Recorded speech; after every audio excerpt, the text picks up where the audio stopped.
What is that process? So I heard you say that there's a Title IX office that you can go to. So for people who don't know, what is that process there? What was put in place?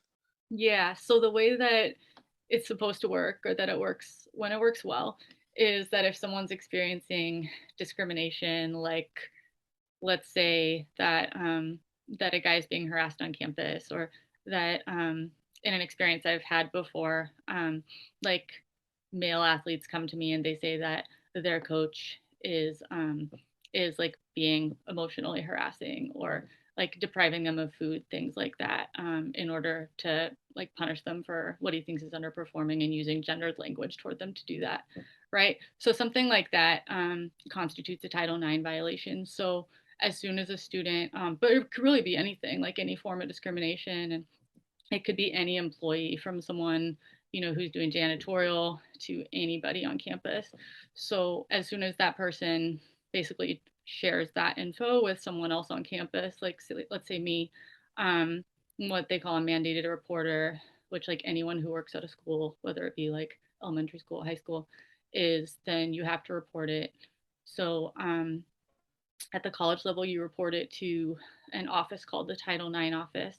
And that office is staffed by a person who is supposed to try to resolve the case. And they're so it's a civil procedure within the school. It's not like a criminal.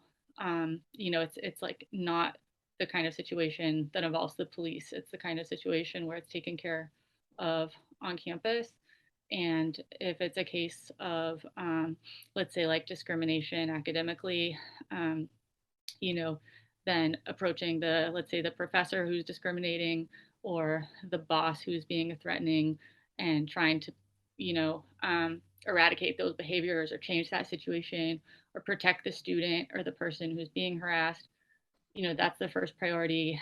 And if there's any kind of um, like conflict in the stories between two people who are involved, like let's say someone comes forward and says, I was sexually assaulted, and they name the person who they say did this, and that person says, I didn't do it, or it was consensual.